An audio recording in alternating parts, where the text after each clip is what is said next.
الزيت بتاعي سخن، هنزل بقى بالبطاطس.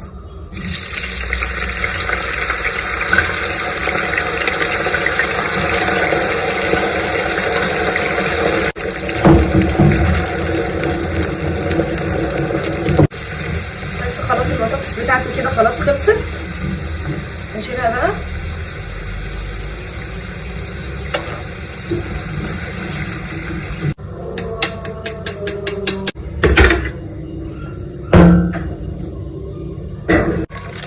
نرش عليها بقى البهارات دي، بهارات كنور دي احلى بهارات بطاطس.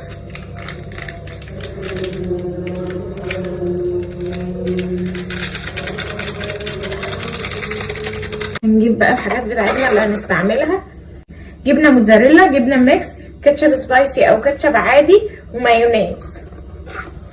نحط بقى الحاجه هنا.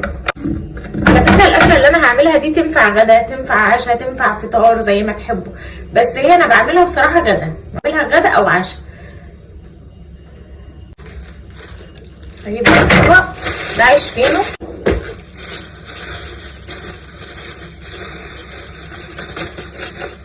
انا هلبسه عشان انا همسك الجبن بايديا. الفتحه بتاعته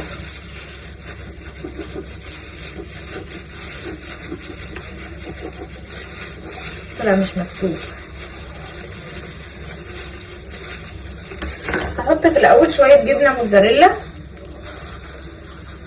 يعني رشه كده.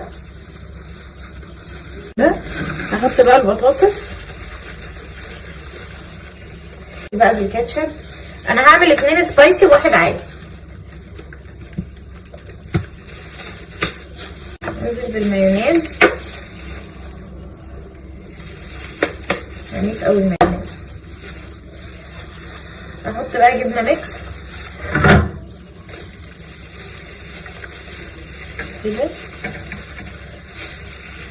هو السندوتش ده بيبقى متكبس كده.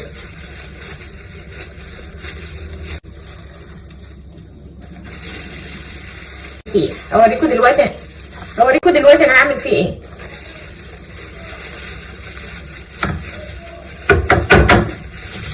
بس خلاص كده بالمنظر ده كده. هحط ده هنا، هعمل واحد، هخلص انا بقى وارجع لكم. باي. بس خلاص انا خلصت السندوتشات اهي. هبدا بقى ان انا اجيب الجريل بتاعي.